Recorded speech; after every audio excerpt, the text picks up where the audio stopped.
দক্ষিণপাট সত্ৰৰ 180 সংখ্যক ৰাস মহোৎসৱ আৰু আধ্যাত্মিক যুৱ সন্মিলন আইচৰ সংকল্প দিৱসৰ বন্তি প্ৰজ্বলন কাৰ্যসূচীত অংশগ্ৰহণ কৰা আমাৰ শ্ৰদ্ধাৰ শ্ৰীমন্ত শংকৰদেৱ কলাক্ষেত্ৰৰ সচিব সুদৰ্শন ঠাকুৰদেৱক আমি আন্তৰিক কৃতজ্ঞতা জ্ঞাপন কৰিছোঁ। 180 গজ বন্দিৰে শ্ৰী দক্ষিণপাট সত্ৰৰ চৌহদ উজ্বলাই তোলা প্ৰতিগৰাকী ধৰ্মপ্ৰাণ ব্যক্তিক, কিয়নো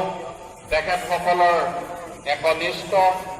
জাদৰাই ভক্তিৰ মাধ্যমেদি আজি সমগ্ৰ কাৰ্যসূচী সম্পাদন হোৱাত সহায়ক হ'ল। আৰু এই কাৰ্যসূচীৰ লগত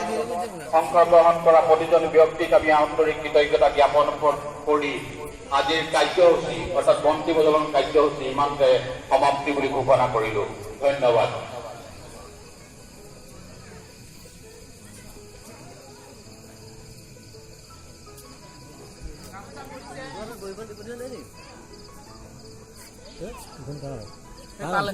যিজনে পৰীক্ষা সেইজনে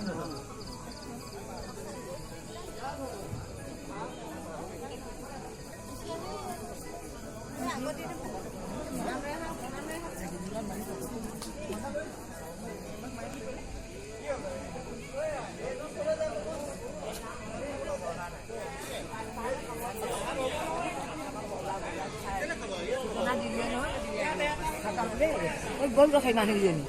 মই অকলে কম নহয়।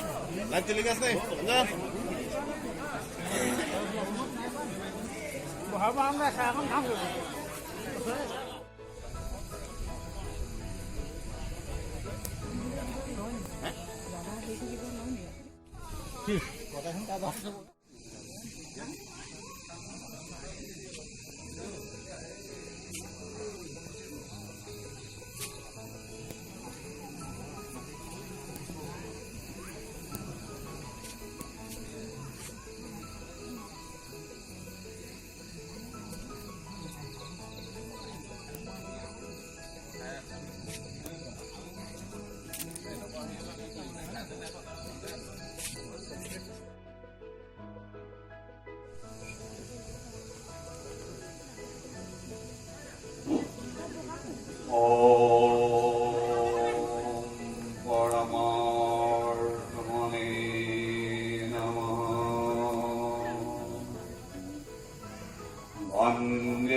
शानन्दं सुन्दरं शुद्धं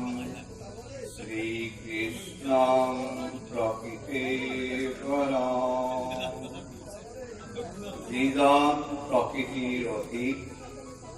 সর্বাঙ্গ সুন্দর, যার কামকলেবর গীতবস্তয় শোভা কৰিছে, সেই পূৰ্ণকৃষ্ণৰ চৰণত অস্ত্ৰ প্ৰণিপাত নিবেদিছো। দ্বিতীয়তে, এই পবিত্ৰ 180তম ৰাসোৎসৱৰ বন্তি প্ৰজ্বলনৰ ক্ষেত্ৰত সমবেত হোৱা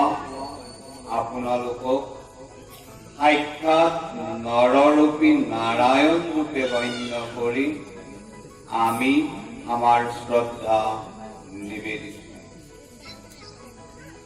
এই 180তম ৰাসোৎসৱৰ লগত সংগতি ৰাখি আধ্যাত্মিক যুৱ সন্মিলনৰ সংকল্প দিৱসৰ বন্তি পৰ্যলক ৰূপে নিমন্ত্ৰণ কৰা শ্ৰীমন্ত শংকৰদেৱ কলাক্ষেত্ৰৰ সচিব, মাজুলীৰ সুসন্তান মহাপ্ৰভু যাদৱৰায়ৰ প্ৰপন্ন শিষ্য সচিব দেৱক এই সুযোগতে আমি আন্তৰিক শুভাশীৰ্বাদ প্ৰদান কৰিছোঁ। বৃন্দাবন চন্দ্ৰই ৰাইজৰ সেৱা কৰিবলৈ শক্তি প্ৰদান কৰক, মানৱ জীৱনৰ সাফল্যতা আৰ্জন কৰক, ইয়াৰ কামনা কৰিছোঁ। দক্ষিণপাট সত্ৰৰ প্ৰতিষ্ঠাৰ পৰাই বনমালীদেৱৰ বৰনাটৰ মাধ্যমেদি ৰাস প্ৰচলিত হৈ আহিছে আৰু এই পৰম্পৰা চলি অহাৰ পিছত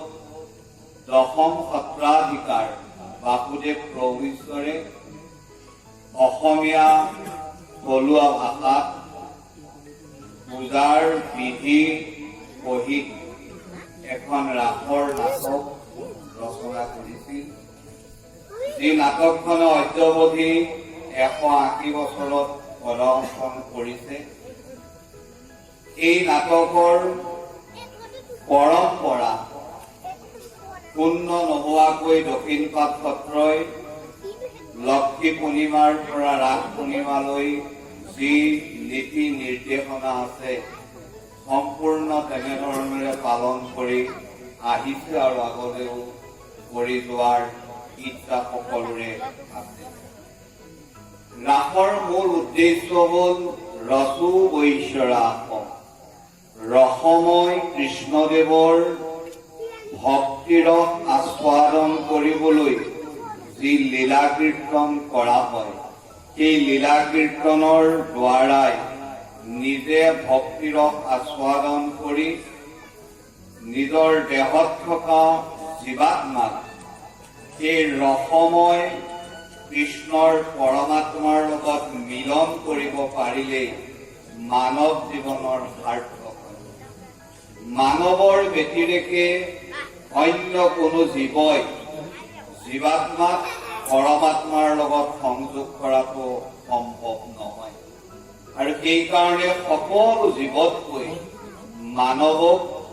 শ্ৰেষ্ঠ জীৱ হিচাপে বৰ্ণনা কৰিছে, নিজে নিজক গন্তব্যজনলৈ লৈ যাব পৰাৰ কাৰণে। আৰু সেইকাৰণেই কৃষ্ণৰ জন্মৰ পৰা অৰিষ্টাসুৰ বধ পৰ্যন্ত আমাৰ ৰাসত গীত প্ৰধান ৰূপেৰে পৰম্পৰাগত চলি আহিছে আৰু এই 180তম ৰাসৰ লগত সংগতি ৰাখি এই কাৰ্যসূচীটো আয়োজন কৰা হৈছে আয়ুষৰ মাধ্যমেদি। আমি লক্ষ্য কৰিছিলো মহাপুৰুষসকলে ধৰ্মৰ মাজত আধ্যাত্মিকতাটোক একত্ৰিত কৰি ধৰ্মৰ মাজেদি আধ্যাত্মিকতা প্ৰকাশ কৰিছে। যিহেতু আধ্যাত্মিকতা অবিহনে এজন মানৱ পূৰ্ণ মানৱ হ'ব নোৱাৰে, কিন্তু বৰ্তমান সময়ত বিজ্ঞানৰ যুগত, বিশ্বায়নৰ যুগত ধৰ্মলৈ দেৰিকৈ যাবলৈ আৰম্ভ কৰাত নৱপ্ৰজন্মৰ যি অৱনতি আহিছে সকলোৰে মুখত শুনি আমি সেই অৱনতিটো কেনেকৈ দূৰ কৰিব পাৰি তাৰ চিন্তা কৰি এটা সিদ্ধান্ত লৈছিলো। জাতিত্বৰ সীমাৰেখা নেওচি ধৰ্মৰ আওতাৰ বাহিৰত থাকি 45 বছৰ তলৰ যুৱক যুৱতী আৰু বোৱাৰীসকলক আধ্যাত্মিক, নৈতিক আৰু শাৰীৰিক জ্ঞানেৰে জ্ঞানৱন্ত কৰি এখন সুস্থ সবল সমাজ প্ৰতিষ্ঠা কৰিবলৈ আৰু এই উদ্দেশ্যে আমি অসমৰ বিভিন্ন প্ৰান্তে প্ৰান্তে পৰিভ্ৰমণ কৰি 131খন শাখা আৰু প্ৰতি বছৰে 4 দিনীয়াকৈ এখন বা দুখন কৰ্মশালা আমাৰ লগতেই 200-250 ল'ৰা ছোৱালী ৰখাই তেওঁলোকক আধ্যাত্মিক জ্ঞান পুষ্ট কৰিবলৈ প্ৰয়াস কৰে আৰু এই প্ৰয়াসৰ লগতে আমাৰ কাৰ্যকৰী সভাপতিদেৱে আপোনালোকক কৈছে আমাৰ মাজত প্ৰকাশান্বিত হৈ থকা অসৎ গুণৰাশি আমি যাতে স্বতঃসিদ্ধ হিচাপে এৰি যাব পাৰোঁ তাৰ কাৰণে এই সংকল্প দিৱসৰ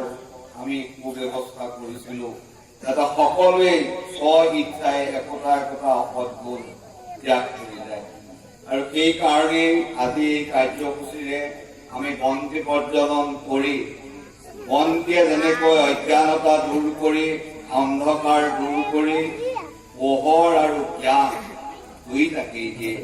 অৰ্থাৎ অজ্ঞানৰ প্ৰতিকূল অন্ধকাৰ আৰু জ্ঞানৰ প্ৰতিকূল পোহৰ বন্তি গছ নজ্বলোৱাৰ আগত আন্ধাৰ হৈ থাকে আৰু বন্তি জ্বলোৱাৰ লগে লগেই পোহৰ আহে অৰ্থাৎ অজ্ঞানতাখিনি আঁতৰাবলগীয়া হ'লে আমি এটা জ্যোতিৰ সহায় ল'ব লাগিব কি আধ্যাত্মিক জ্ঞানৰ জ্যোতিয়ে হওক ধৰ্মৰ জ্যোতিয়ে হওক ভগৱন্তৰ কৃপাৰ জ্যোতিয়ে হওক এই কাৰণেই আমি আমাৰ আয়ুষৰ কৰ্মশালাত আপোনালোকে আচৰিত হ'ব মুছলিম সম্প্ৰদায়ৰ ল'ৰাইও ইউনিভাৰ্চিটিত 3 দিনীয়াকৈ কৰ্মশালাত আমাৰ পাঠ গ্ৰহণ কৰি তেওঁলোক কৃতকৃত্য হৈছো বুলি আমাৰ আগত উল্লেখ কৰিছে এনে এটি কাৰ্যত আপোনালোকৰ নিজে আপোনালোকৰ ল'ৰা ছোৱালীক আপোনালোকৰ সমীপৱৰ্তী গাঁও নগৰৰ সকলোকে এই বাৰ্তা প্ৰদান কৰিব বুলি আশা ৰাখি আমাৰ চমু বক্তব্য ইমানতে সামৰণি মাৰিছো হৰি ওম তৎসৎ নমো নাৰায়ণায়।